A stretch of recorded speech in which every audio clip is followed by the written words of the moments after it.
यो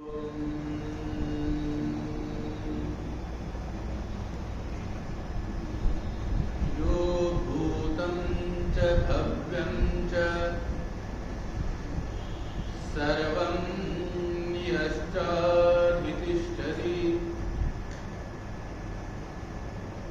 स्वर्यस्य च केवलं तस्मै तिष्ठाय ब्रह्मणे नमः।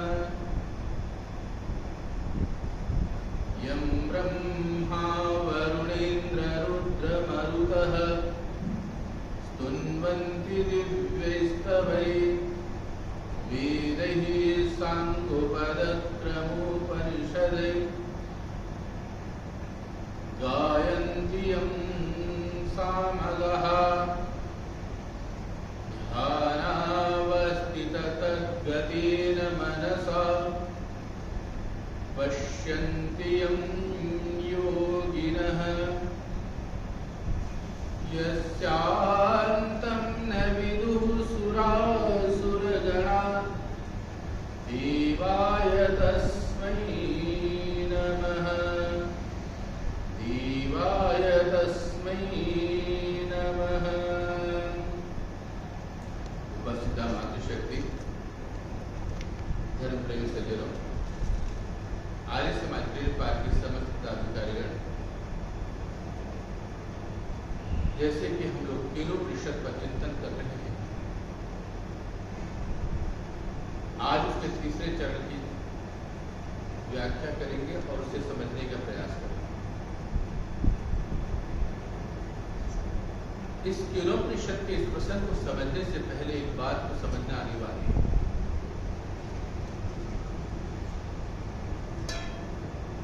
एक बार एक संगीत प्रतियोगिता हो रही है।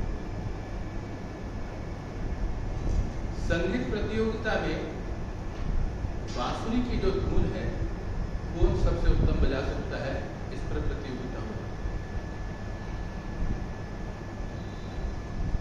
काफी सारे दर्शक बैठे हुए थे, सुन करके आह्लादित हो रहे थे। एक व्यक्ति ने इतना सुंदर संगीत के आलाप लगाया, सचमुच जब तक से संगीत का आलाप लग रहा था सब लोग मदमस्त हो गए।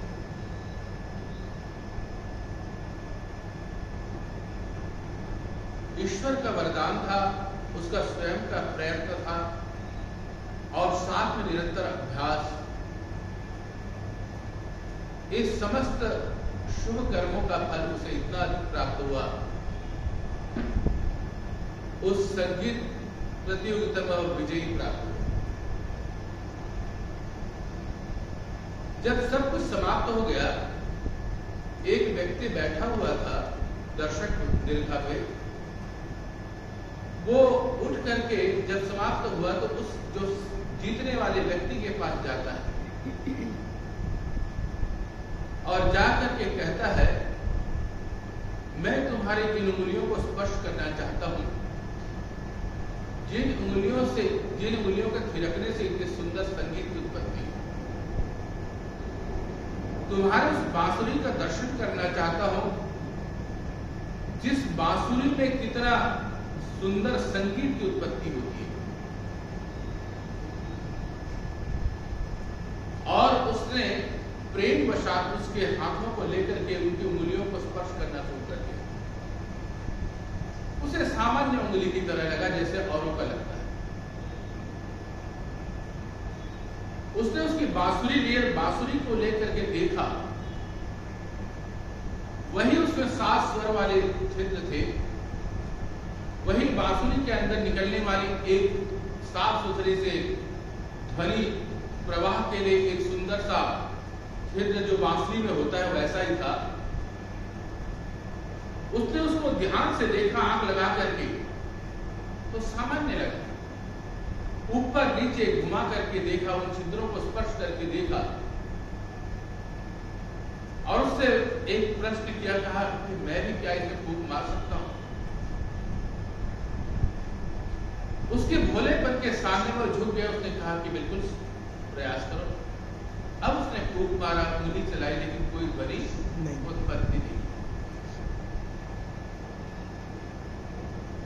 अब उससे उसने प्रश्न कर डाला अंगुलियों को स्पर्श किया है, मैंने तुम्हारी बांसुरी को देखा है। अन्य लोगों के पास जो बांसुरी थी, उन बांसुरी में तुम्हारे बांसुरी में कोई फर्क नहीं। अन्य लोगों के बांसुरी में जो 7 स्वर के छिद्र होते हैं, उसमें से तुम्हारे में कोई फर्क नहीं। लेकिन तुमने ऐसा क्या जादू किया जिससे इतना सुंदर संगीत की उत्पत्ति हुई, सब सम्मोहित हो गए। तालियों की गड़गड़ाहट, उससे पहले सब सम्मोहित, और पूरे के पूरे विजेताओं में तुम सर्वश्रेष्ठ घोषित किए गए। इसमें क्या जादू था? उसने उस भोले आदमी की तरफ देख करके मुस्कुरा करके कहा, अभ्यास, ईश्वर का वरदान, अनेक वर्षों का प्रयत्न, उसके पीछे जब जाकर के ये प्राप्ति की होती है। आज का मंत्र यही कहता है, आज का सूत्र यही कहता है। क्या कहता है? न तत्र चक्षुर गच्छति, न वाक् गच्छति, न मनो न विद्मो न विजानी।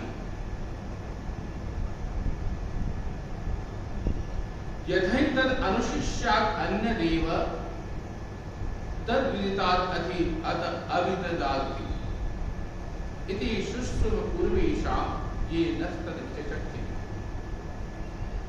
केनोपनिषद का ये बड़ा सुंदर सूत्र है। इस शरीर के माध्यम से जो तुम दृष्टा बनकर के देखना चाहते, जिसको अनुभव करना चाहते हो, जिसकी ध्वनि को सुनना चाहते हो, तुम उसे देखना चाहते हो तो तुम देख नहीं सकते। न तत्र चक्षुर गच्छति, आंखें वहां तक पहुंच नहीं सकती। न वाक् गच्छति, न तुम्हारी वाणी नहीं जा सकती वहां तक। और कहा न मनो न विद्मो, और तुम्हारी वाणी भी शांत हो जाए, आंखें भी बंद हो जाए, तुम्हारा मन वहां तक नहीं पहुंच सकता। कहते हैं न विद्मो न विजानो, न मैं जान सकता और किसी के बताने से भी मैं वहां तक नहीं पहुंच सकता। न विद्मो न विजानी हो, न मैं स्वयं प्रयास करूंगा तो न मैं इसे जान सकता, और दूसरा कोई व्यक्ति बताए तो मैं पहचान नहीं सकता। अगर मैं किसी के सामने में उसकी व्याख्या करना चाहूं, अनुशिष्या, वर्णन करना चाहूं, तो मैं नहीं कर सकता। न विदितात् अति अविदितादि, उसे न हम ज्ञान कहेंगे न अज्ञान कहेंगे। उसे न हम जान सकते और न ही ये कह सकते उसे नहीं जान सकते। गजब का सूत्र है। उसे ये कहेंगे हम उसे जान भी नहीं सकते, और उसे जानने की कोशिश करें तो हमसे दूर ही है। फिर कहा कि ये सब बातें तुम्हें किसने बताया? एक आचार्य के सामने में शिष्य सुन रहा है। शिष्य ने प्रश्न कर दिया कि आचार्य, ये जितनी बातें कह रहे हो कि जो चीज तुमने जिंदगी में मुझे पढ़ाया लिखाया, अगर तुम उसे देखना चाहते तो आंखें नहीं जा सकती। मान जाओ आपने वर्णन किया और मैंने भी उसे वर्णन करने की कोशिश की, तो हम दोनों की वाणी वहां तक नहीं पहुंच सकती। मान जाओ हम दोनों शांत हो जाते, मन से मनन करने लग जाते, क्योंकि दुनिया में सबसे ज्यादा लोग क्या करते हैं? अगर वाणी शांत, आंख शांत है तो सबसे ज्यादा बात किससे करते हैं? मन से। मन जाता रहता है इधर उधर, संग्रह करता रहता है, वहां के दृश्यों को देखता है, और जो नहीं देखता है उसे एक वस्तु के रूप में कल्पना भी करता है। हम और हमारी 5 पीढ़ी या 10 पीढ़ी पीछे, आने वाली 10 पीढ़ी आगे, क्या किसी व्यक्ति ने राम को देखा है? भगवान रामचंद्र को देखा है? किसी ने नहीं देखा। और आगे 10 पीढ़ी भी हमारे भगवान श्री रामचंद्र को किसी ने न देख पाएंगे। मैं भी देखा हूं क्या? नहीं देखा, लेकिन मैं मानता हूं कि श्री रामचंद्र जी इस दुनिया में थे और भारतवर्ष के एक श्रेष्ठ महापुरुष थे, जिसे हम लोग भगवान के रूप में स्मरण करते हैं। स्वीकार करना पड़ता है। तो मन तो बहुत सारी कल्पनाओं के माध्यम से उसे देखना चाहता है, लेकिन मनुष्य की एक बहुत बड़ी कमी है, किसी भी के बारे में अगर कहो तो उसे एक वस्तु की तरह कल्पना करता है। आपका काम क्या है? वस्तु को देखना, पेड़ को देखना, मकान को देखना, आपस में एक दूसरे को देखना। लेकिन देखने के लिए क्या चाहिए? एक लाइट का रिफ्लेक्शन चाहिए। उस रिफ्लेक्शन से हमारी आंखों में रिफ्लेक्ट होकर के एक आकार बनता है। अगर मान जाओ वो रिफ्लेक्शन ना आए, लाइट ना आए, अंधेरा हो जाए, तो क्या हम देख सकते हैं? नहीं देख सकते। हर हालत में अगर घर के अंदर अंधेरा हो गया, किसी चीज को आप नहीं देख सकते, अनुमान तो लगा सकते हो लेकिन पक्का नहीं होते हो। उसके लिए लाइट चाहिए, लाइट जलाते हो, लाइट जलाते तो रिफ्लेक्ट होकर के वो वस्तु की जो आपने पहले देखा था, अनुमान लगाया था, ये वही है, आप तुरंत उसे स्वीकार कर लेते हो। इसी प्रकार से मनुष्य क्या करता है? आंखों से भगवान को देखना चाहता है। इसके लिए क्या करता है? वो भिन्न भिन्न जगहों पर, तीर्थस्थलों पर उसकी मूर्ति बनाता है। अपने घर के आसपास मूर्ति बनाता है। कहां जा रहे हो? उस भगवान को के पास जा रहे हो। मनुष्य की कल्पना किस तरीके से है? वस्तु की तरह। अगर वस्तुओं को बनाने वाला वो है तो वो कभी भी वस्तु नहीं हो सकता, क्योंकि वस्तु में अपने आप हिलने या डुलने की ताकत नहीं है। वस्तु में क्षमता नहीं कि किसी वस्तु को बना सके। जो जीवित है, जो प्राण शक्ति से युक्त है, वो तो वस्तु को बना सकता है, या वो ब्रह्म बना सकता है जो सर्वशक्तिमान है, सर्वंतर्यामी है। उसके पास पावर है। वो बड़े बड़े से पर्वत को, बड़ी बड़ी नदियों को, बड़े बड़े समुद्रों को अपने इक्षण से बना सकता है। इक्षण का मतलब एक बार देखा और बन गया। उसको कहते हैं प्रकृति। प्रकृति के स्थूल वस्तुओं को बनाने की ताकत अगर किसी में है तो वो ब्रह्म में है। तो हमारी आंखों को बनाने की ताकत भी कौन रखता है? वही रखता है। तो ये आंखें कैसे जा सकती है उसके पास?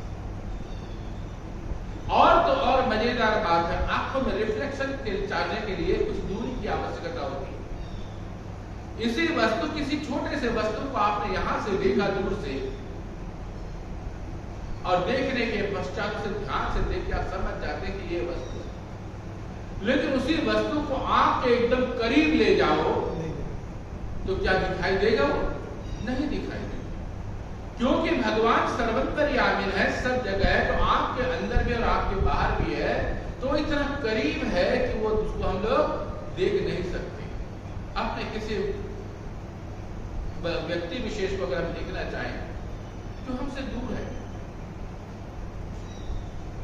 वो दूर जगह रहता है, तो हम क्या करते हैं? उसको अपने अनुमान से देखते हैं। वहां इस तरीके से होगा, स्वस्थ होगा, सुखी होगा, अपना काम कर रहा होगा, पढ़ाई कर रहा होगा, अपने सब लोगों से मिलकर के रह रहा हो।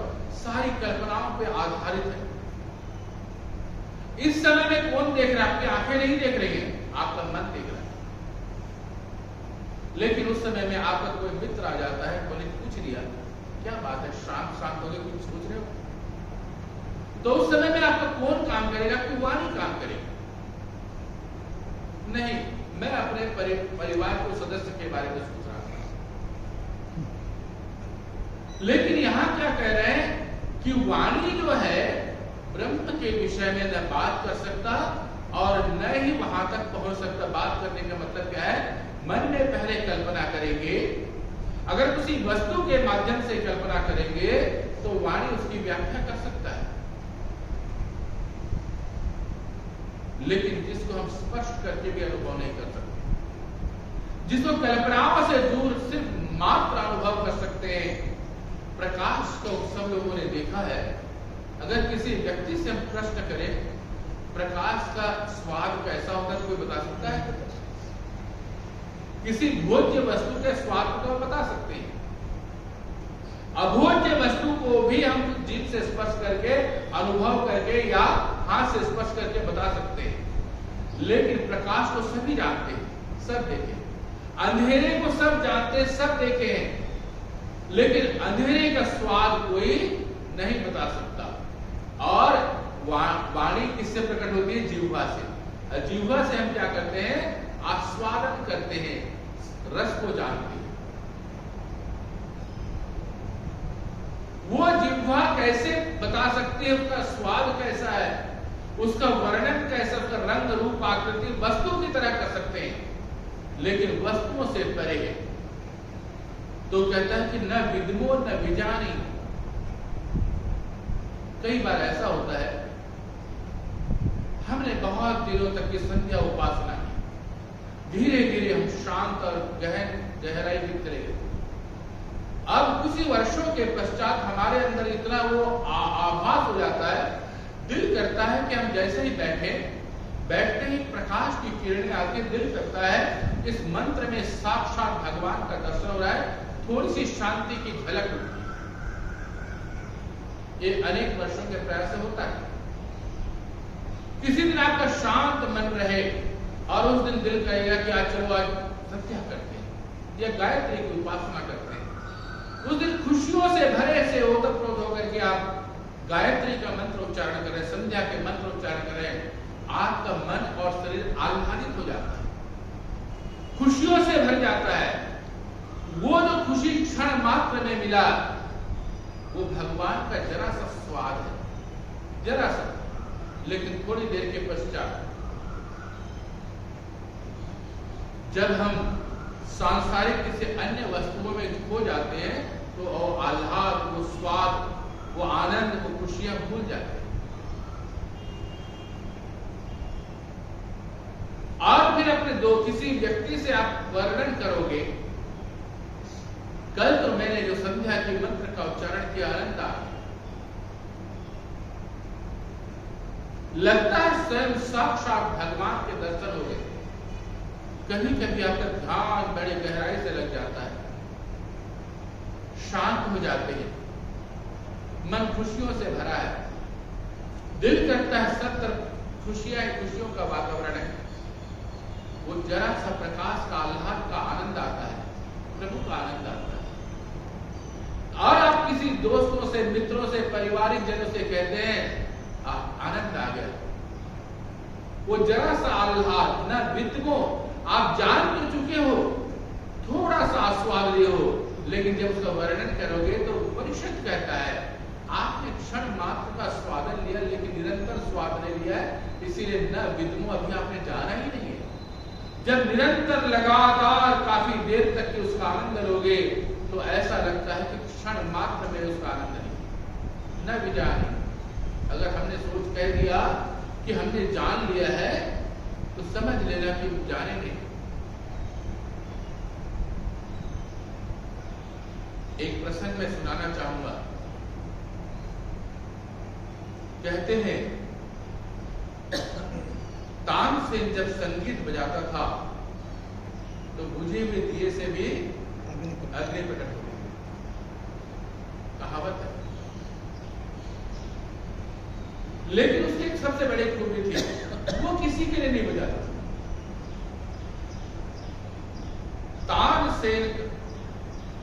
तानसेन बजाता था दूसरे के लिए, लेकिन उसके संगीत के स्वर में आनंद था, खुशियां थी, दीप प्रज्वलित था। एक बार राजा ने पूछा कि हे राजा, तुम इतना सुंदर संगीत कैसे बजाते हो, कहां से सीखे हो? तो उसने कहा कि मैंने अपने गुरु से सीखा।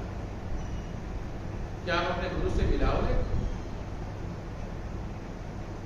जो इतना संगीत सुंदर सिखाता है, मैं उसको एक बार देखना चाहता हूं, क्योंकि संगीत की मधुर संगीत जब पैदा होता है, थोड़ी देर पहले मैंने जैसे कहा था, ये बांसुरी शरीर है।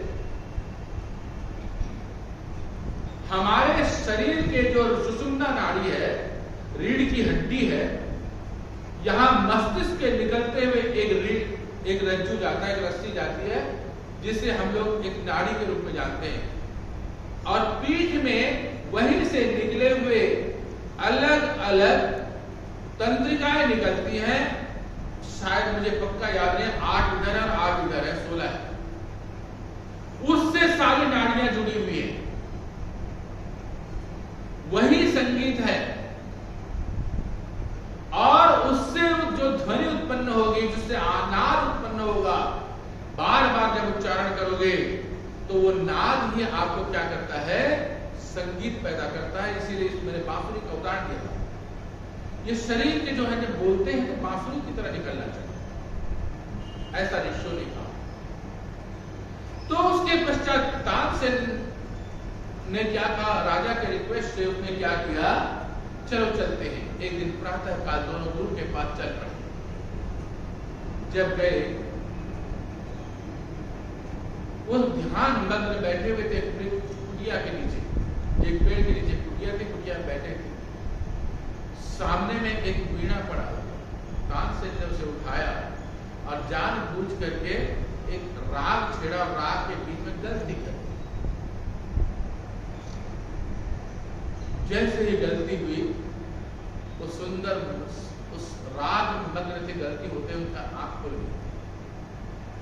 उसने कहा, तानसेन, इतने वर्षों के तप और तपस्या से तुमने यही सीखा, लाओ मुझे।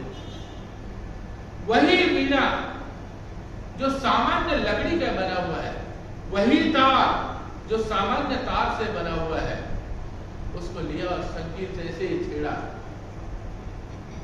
राजा भी मदमस्त हो गए, तानसेन भी मदमस्त हो गए, आसपास के पशु पक्षी शांत होकर के सुनने लगे, सारा माहौल शांत था। जैसे संगीत समाप्त हुआ, राजा ने प्रश्न किया, हे गुरुदेव, क्या आप मेरे दरबार में आना चाहेंगे? उसने मुस्कुरा करके कहा कि राजा, मेरा तो एक ही राजा है, वो ब्रह्म, मेरा तो एक ही भगवान है, मैं उसी के लिए गाता हूं, उसी के लिए मदमस्त हो जाता हूं। मैं उसके लिए जब बजाता हूं तो मुझे दुनिया का कुछ और चीज नहीं चाहिए। ये शरीर उसी लिए मिला, उस ब्रह्म के लिए उपासना करने के लिए मन रूपी तारों को छेड़ तो दो। साधना के माध्यम से जैसे उसमें संगीत की उत्पत्ति होगी, मैंने जैसे बताया, रीढ़ की हड्डियों के माध्यम से जो नाड़ियां दाएं और बाएं निकलती हैं, उनमें संगीत की जैसे उत्पत्ति होती जाएगी, धीरे धीरे राग का एक एक अंग जो है शांत होता चला जाएगा, शिथिल होता चला जाएगा और आपके दिमाग से लेकर के नाभि केंद्र में एक ऐसी ज्वाला प्रज्वलित होगी, जैसे कहते हैं बुझे हुए दीप जल गए, हम बुझे हुए सांसारिकता से। उस समय में ब्रह्म से युक्त होकर के ओम नाद के साथ में जब संगीत की उत्पत्ति होती है, वो वाणी से परे है, मन से परे है, सोच से परे है, ज्ञान से परे, अज्ञान से परे है। इसीलिए ऋषि ने कहा, अगर तुम्हारे मन में गलतफहमी हो जाए कि मैंने ब्रह्म के रास्ते को पा लिया है, मैंने सुन लिया है, मैं जानता हूं और मैं जान चुका हूं, तो आप गलत हो, उससे भी आगे है वो ब्रह्म। तो इसीलिए क्या सुंदर शब्द कहा, इति शुश्रुमधीराणाम गुरुवेशाम ये नस्तदृश्य चक्र। बहुत सुंदर बात कह दी। हम सुनते हैं, इति शुश्रुम सुनते हैं, पूर्वेशाम जो हमारे महापुरुष हुए, जो हमारे ज्ञानी जन हुए, जो हमारे ऋषि हुए, जो हमारे महर्षि हुए, उन्होंने जो बताया हम उनसे सुनते हैं। कहीं मुझ में गलत फहमी ना आ जाए कि मैं जान चुका हूं, मेरा अहंकार कहीं ब्रह्म की ओर टच न कर जाए।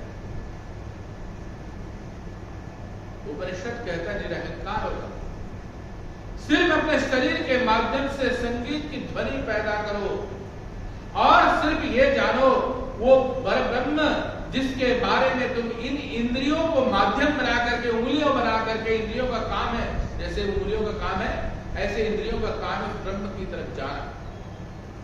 लेकिन तभी संभव है जब अपनी वीणा को बजाओगे, अपनी बांसुरी को बजाओगे, अपने संगीत की उत्पत्ति करोगे, तो उस समय में जब ध्वनि पढ़ोगे तो एक बहुत क्या शब्द का सुश्रुम, सिर्फ सुनते, हम सुनते हैं। वेद का क्या नाम है? तो पहला नाम श्रुति। क्यों कहा? ऋषियों ने ध्यान लगा करके अपने सारी शक्ति को ब्रह्म को समर्पित कर दिया और समर्पित करने के पश्चात जो प्रकाश की प्राप्ति हुई, अपने अंदर में ध्वनि प्रकट की। और अब ऋषि नहीं थे, वो जैसे लोहे को अग्नि में डाल दो, समिधाओं को अग्नि में डाल दो, न तो समिधा रहती है, न ही लोहा रहता है, न सोना रहता है, वो अग्नि बन जाता है। इसी प्रकार से ऋषि कहता है कि थोड़ी देर के लिए अपने आप को समर्पित कर दो। ऋषियों ने समर्पित किया। उस समय जो भाषा बोली जाती थी वो भाषा थी वैदिक संस्कृत। उस वैदिक संस्कृत के माध्यम से अपने विचारधाराओं को पिरो दिया। ऋषियों को जो संदेश प्राप्त हुआ, मानव मात्र के कल्याण के लिए उन्होंने गाया और लोगों ने उसे सुना। उस शब्दों में उस आनंद था, खुशियां थी। आज भी वो वेदों के मंत्र लुप्त नहीं। एक बार हमको मौका मिला छात्र जीवन में, शायद आप लोगों ने कभी सुना हो या पढ़ा हो, कृष्णदत्त ब्रह्मचारी नाम के एक व्यक्ति थे। कृष्णदत्त ब्रह्मचारी, मेरे ख्याल से हम लोग 8वीं क्लास में थे, उसके बाद हम सुने। मेरठ के आसपास एक आश्रम है, उसको रहते थे। उनको लोग आर्य समाज में बहुत दूर तक बुलाते। जब वो सीधा लेटते थे तो उनकी एक खूबी थी, एक ध्वनि उत्पन्न होती, उनके अंदर एक वाइब्रेशन पैदा होता था। लेकिन यह था 10 से 12 मिनट तक ये अपने आप जब सीधा एकदम शांत होकर लेटते उनके शरीर में एक वाइब्रेशन पैदा होता था। उसके बाद उनका सिर दाएं बाएं हिलता।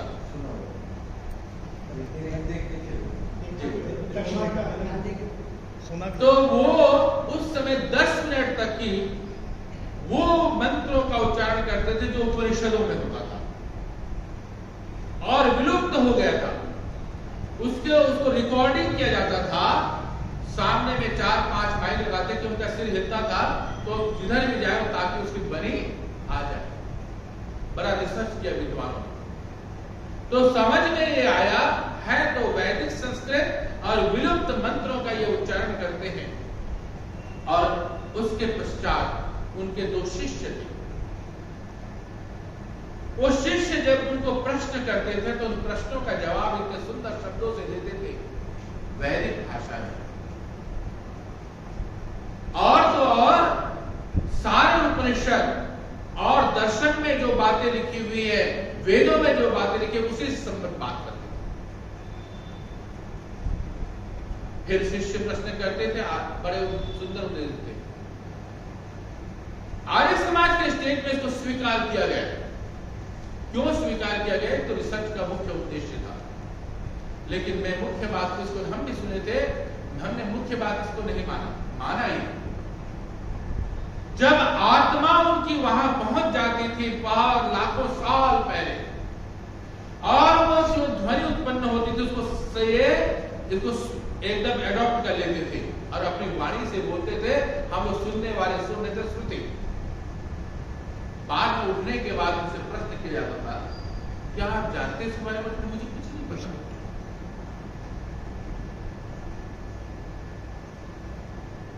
अब इन सब बातों से स्पष्ट है, इति शुश्रुम धीराना उपनिषद में लिखा हुआ है। हम धैर्यशाली व्यक्तियों से, उन महापुरुषों से, उन महान ऋषियों से हम सुनते हैं। आजकल चातुर्मास व्रत चल रहा है, 4 महीने तक लोग क्या करते हैं? सत्संग करते हैं। प्राचीन परंपरा रही। ऋषि लोग 8-8 महीने तक की, 6-6 महीने तक की तपस्थली में तपस्या करते थे। कुछ महीनों के लिए समाज में आते थे, जो उन्होंने तब से प्राप्त किया मानव मात्र के कल्याण के लिए व्याख्या करते थे, ताकि गृहस्थ जीवन में जीने वाले और अन्य व्यक्ति उस ज्ञान का आनंद ले सके और उसका सुन करके अपने जीवन को बदल सके, ऋषि सत्य को जान सके। इसीलिए ये जो श्रावण महीने से चातुर्मास व्रत हो जाता है। श्रावण का मतलब क्या होता है? सुनाना, और श्रवण का मतलब सुनना। और हमारा आर्य समाज का नियम क्या है? वेदों का सुनना और सुनाना, श्रवण और श्रावण। इसीलिए कहा इति शुश्रुम, हम सुनते हैं। अर्थात जब सुनते हैं उन व्यक्तियों से, वो अपने अनुभव की व्याख्या करते हैं। अगर आपने कोई मिष्ठान खाया, मीठा चीज खाया, तो आप उसके स्वाद की व्याख्या तो कर सकते हैं, लेकिन अगले को स्वाद वो असली वाला नहीं बता सकते जो आपने अनुभव किया है। इमली तो सबने खाई है। इमली का नाम लेते ही आपके अंदर वो स्वाद याद आ गया जो आपने पहली बार खाया था। उस स्वाद की व्याख्या आप नहीं कर सकते, लेकिन अनुभव कर रहे हैं। और तो और आपके दिमाग के अंदर जितने ग्लैंड्स हैं, जितनी ग्रंथियां हैं, इमली का नाम लेते ही वो श्राव करना शुरू कर दिया। ऐसे ही ब्रह्म का नाम लेते ही जब हमारे अंदर संगीत का श्राव उत्पन्न होने लग जाएगा, एक ध्वनि उत्पन्न होने लग जाएगा, उस समय में समझ लेना कि आपकी ग्रंथियां काम करना शुरू कर चुकी हैं। जैसे आपने एक शब्द सुना और शब्द सुनते ही आपके अंदर परिवर्तन आया, ऐसे ही ऋषियों के द्वारा बताए हुए बातों को जब हम सुनते हैं और सुनने के पश्चात हमारे अंदर संगीत की उत्पत्ति शुरू हो जाती है, तो इसीलिए ऋषि कहते हैं हीराना, ऐसे व्यक्ति जिनके अंदर न उतार है न चढ़ाव है, समानता है। धैर्यशाली पुरुष को कहते हैं जो किसी भी परिस्थिति पर आक्रोश पैदा नहीं करता अपने मन के अंदर, चाहे उसकी अच्छाई कर लो चाहे बुराई कर लो, उसको कहते हैं धैर्यशाली पुरुष। लेकिन हर मनुष्य की एक आदत है, अगर उसकी कोई प्रशंसा करे तो उसके चेहरे में मुस्कुराहट आ जाती है, थोड़ी सी बुराई करे तो उसके चेहरे पर एक मलिनता आ जाती है, उसके लिए आक्रोश पैदा हो जाता है, बोल क्यों रहा है। लेकिन ये कहा है कि उस व्यक्ति से आप बात नहीं सुनेंगे, अगर उसने सुनाया तो भी आपको फायदा नहीं मिलने वाला। इसमें साफ और स्पष्ट शब्दों में कहा, जिसने अपने आप को जीत रखा है, जिसने अपनी वाणी को जीत रखा है, जिसने अपने मन को जीत रखा है, जिसने अपनी आंखों के देखने की शैली को जीत रखा है, ऐसा व्यक्ति क्या होता है, धैर्यशाली पुरुष होता है। हम उस व्यक्ति से जब सुनते हैं तो हमारी ग्रंथियां में खुशियों का प्रवाह प्रस्फुटित होना शुरू हो जाता है, आनंद का प्रवाह प्रस्फुटित होना शुरू हो जाता है। धीराराम ये नस्तद विचक्षिरे, जिन्होंने इस दृश्य को अनुभव किया है, वो लोग हमारे सामने में मानव मात्र के कल्याण के लिए आपको उस मार्ग पे चलने के लिए व्याख्या करते हैं। इसीलिए ऋषि ने बहुत सुंदर कहा, फिर अगला सूत्र बहुत सुंदर कहता है, तद वाचा अनभ्युदितम् येन वाक् अभ्युद्यते तदेव ब्रह्मत्वं विद्धि नेदं यदिदम् उपासते। बहुत सुंदर शब्द है। क्या करता है, आमतौर से व्यवहार किससे होता है, वाणी से।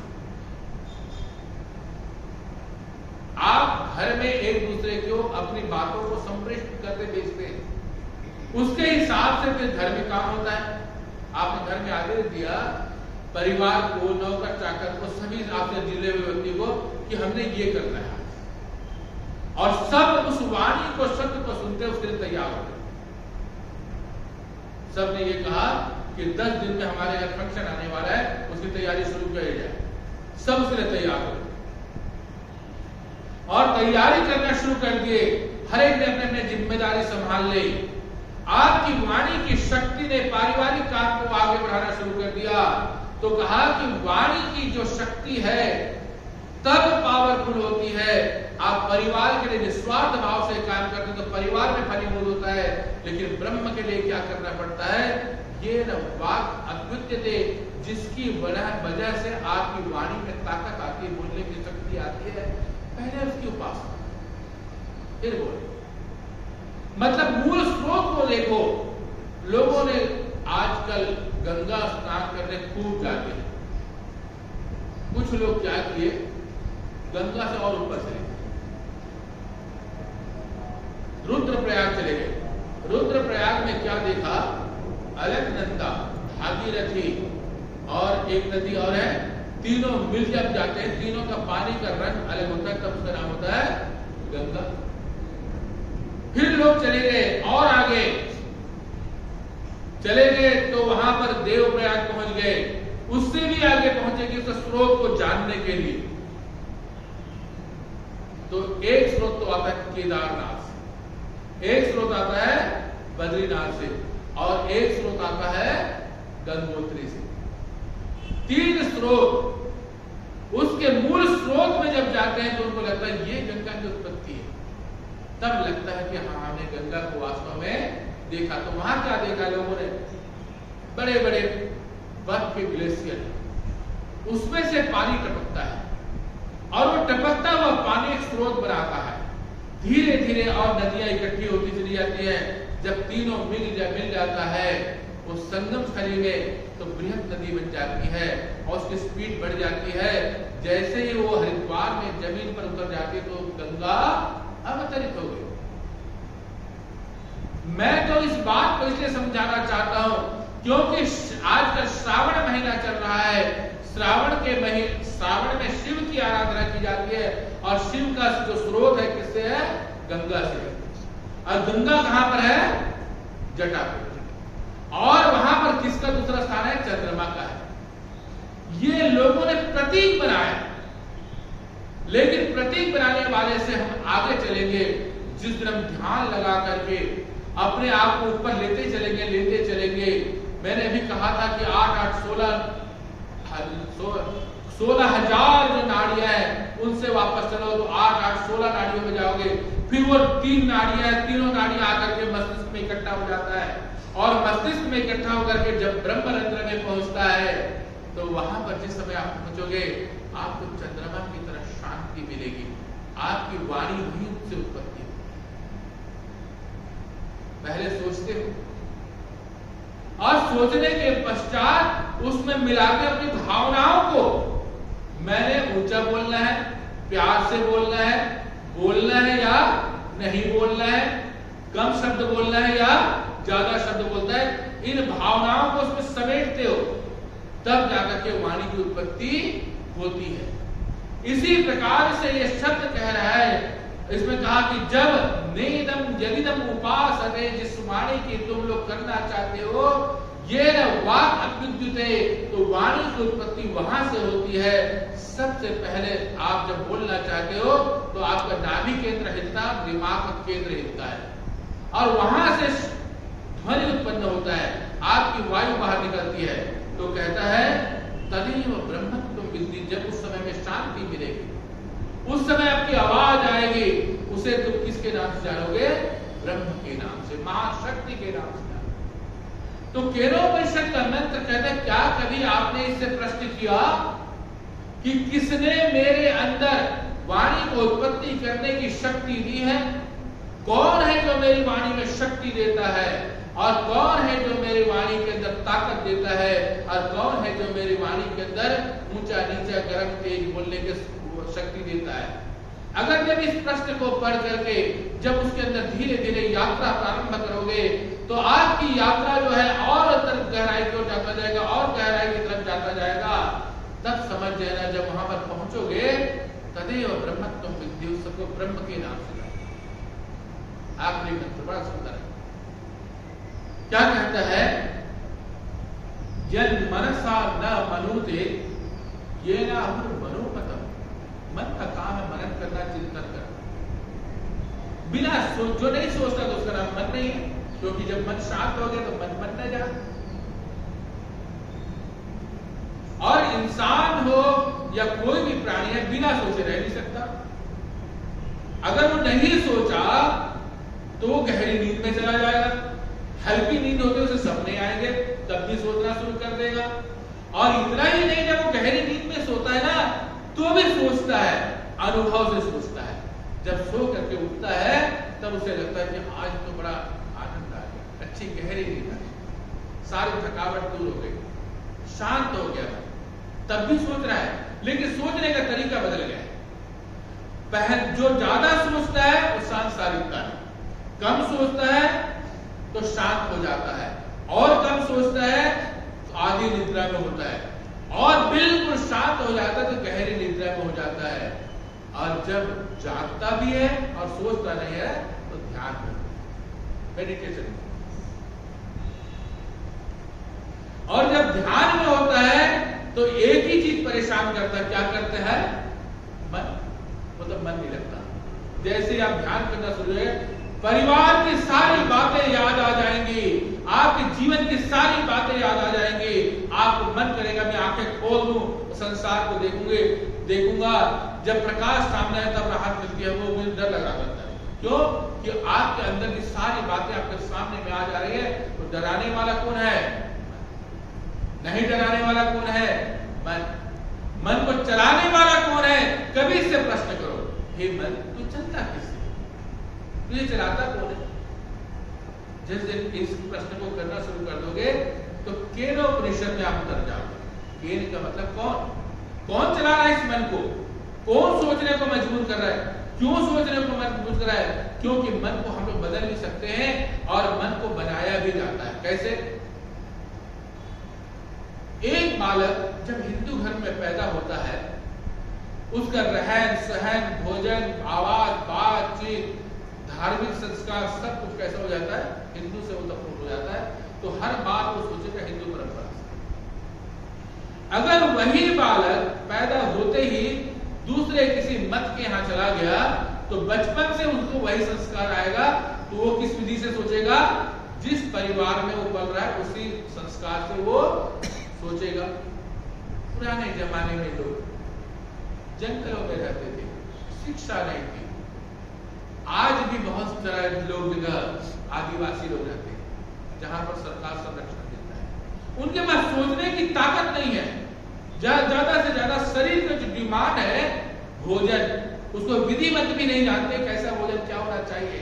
वो जंगली तरीके से रहना, जंगली तरीके से व्यवहार करना, क्योंकि वो शिक्षित नहीं, सिखाए नहीं गए। हमें संस्कारित किया गया, सभ्यता सिखाई गई है, हमें सुसंस्कृत किया गया है। उनको सुसंस्कृत करने का मौका नहीं मिला, सभ्यता सीखने का मौका नहीं मिला। इसीलिए वो असभ्यता तरीके से रहते, अशिक्षित तरीके से रहते, उनको समझ में नहीं आता, उनको जो आता वो कर लेते हैं। तो मन को सिखाया जा सकता है, मन को शांत भी किया जा सकता है, मन को अशांत भी किया जा सकता है। आकर के किसी व्यक्ति ने अगर आपकी बुराई कर दी और ये कह दिया कि वो कह रहा था, तो अब आपका मन उसके लिए आक्रोश पैदा हो गया। मन को सिखाया गया, बताया गया, समझाया गया कि तुम्हारे लिए वो व्यक्ति बुराई कर रहा था, आप जबरदस्ती न अपने बारे में सोचोगे न उसके बारे में सोचोगे।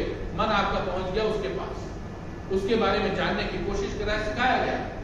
तो मन सीखता भी है, बदलता भी है, और बदल करके हम उसे इतना भी बदल सकते हैं, इसको बिना सोचे समझे रहने की ताकत भी दे सकते हैं क्षण मात्र। अगर नहीं सर करते तो भगवान ने आपको सुषुप्ति गहरी निद्रा में थोड़ी देर कर ही रखा है।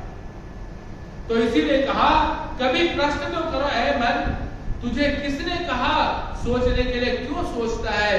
और तू क्यों पिछली बातें ज्यादा सोचता है? आगे क्या होगा इससे क्यों डरता है? ये सारे बात कभी उससे प्रश्न तो करोगे। इसीलिए उपनिषद इतने सारे हो गए। केनोपनिषद के ऋषि ने कहा एक बार प्रश्न करना अपने मन से भी करो। जिस दिन बार बार प्रश्न करोगे तो मन सोचने को मजबूर हो जाएगा। स्वामी दयानंद जब इस संसार में घूम रहे थे, अशिक्षा, अंधकार, अंधविश्वास, कुरीतियां, इस सारे को घूम घूम के देख रहे थे। उनका मन जो है परेशान हो गया। उन्होंने ध्यान लगाया, प्रातः काल 3 बजे उठ करके परमपिता परमात्मा से प्रश्न किया, हे प्रभु इस संसार में क्यों इतना अंधकार है, अविश्वास है, अशिक्षा क्यों है, लोग कुरीतियों में क्यों पड़े हुए हैं? प्रश्न कर रहा सीधा भगवान से। स्वामी दयानंद बोले मुझ में शक्ति दो, मैं तेज कर सकूं, मुझ में ताकत दो, मेरी वाणी में ताकत दो, मैं लोगों को बता सकूं कि तुम सच्चाई क्या है, तुम बता सको। इसीलिए कहा कि उन्होंने पहले तो प्रवचन दिया, फिर सत्यार्थ बता सको। ऋग्वेदादि भाष्य भूमिका लिखा, कहा कि जब तुम्हें समझ में ना आए तो तुम इसको पढ़ना। लेकिन स्वामी दयानंद जी ने कहीं से और नहीं किया, उसने सबसे पहले भगवान से पूछा, अपने मन से पूछा। उसने समाज में जो देखा था उसको देख करके सुबह उठ करके वो प्रश्न किया। उसके बाद जो भगवान से आदेश मिला, जो गुरु से आदेश मिला था, इन दोनों के आदेश को पालन करते हुए उसने अपने जीवन को बदलना प्रारंभ कर दिया। अपने गुरु से भी हम सीख सकते हैं, स्वामी दयानंद से। तो कहने का तात्पर्य यह है, तो ये मंत्र कहता है कि आप जो है जीवन में एक बार अपने मन से प्रश्न भी करो, क्योंकि मन जिससे चलता है मन बताएगा कि मैं उससे चलता हूं, वो मुझसे कहता है कि तुम ये काम करो। अगला सूत्र बहुत सुंदर है। तदेव ब्रह्मत्वं विद्धि नेदम इदम यत् इदम उपासते, यत् इदम उपासते। तुम जितने भी उपासना कर रहे हो, जितने भी पूजा कर रहे हो, ये सब सांसारिक पूजा आवश्यक है। किस लिए है? ताकि आप समझ सको कि इन सब चीजों से मुझे भौतिकता का फल प्राप्त होगा।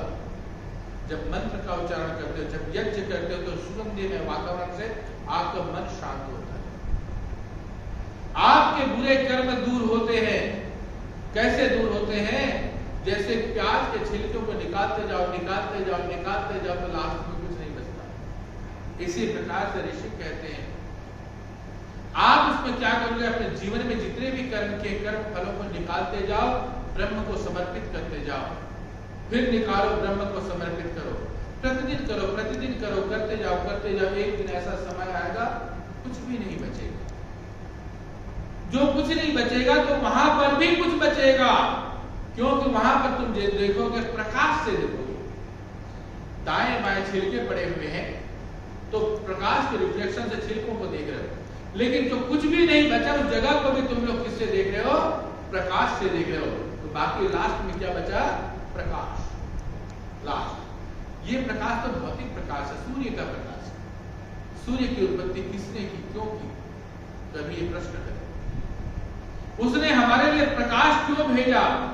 ताकि हम सांसारिकता को भोग कर सके, ताकि सारी प्रकृति में फसल पक सके, ताकि सारी प्रकृति में धरती के अंदर एक ऊर्जा पैदा हो सके। ये सारे की चीजें के लिए ब्रह्म ने क्या किया? सृष्टि के अंदर सूर्य को उत्पत्ति किए और मानव मात्र के, प्राणी मात्र के कल्याण के लिए, प्रकृति के कल्याण के लिए उसकी प्रकाश, उसकी ऊर्जा को भेजा। और तो और वो छोटे छोटे वाष्प कणों को बना करके ले जाता है, बादल बना करके फिर बरसा देता है, ताकि ये धरती हरी भरी हो सके। ये सारा कौन करता है? सूर्य देव की कृपा से। लेकिन सूर्य देव को भी किसी ने बनाया, इस नियम को किसी ने बनाया है, इस शक्ति को किसी ने बनाया है। जिस दिन ये प्रश्न करोगे वो कौन है बनाने वाला, तो आपके मन में एक विशालता पैदा होगी, एक महानता पैदा होगी। जिस दिन ये जब कुछ भी नहीं बचेगा, सिर्फ प्रकाश नजर आएगा, तो ये शब्द तदेव ब्रह्मत्वं तद्विद्धि।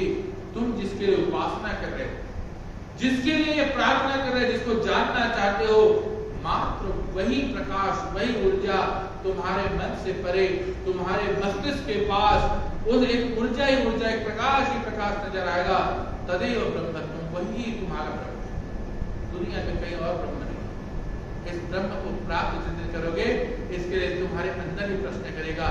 इन शब्दों के साथ आज केनोपनिषद के इस मंत्र को स्वीकार करें, मनन करें, चिंतन करें। ओम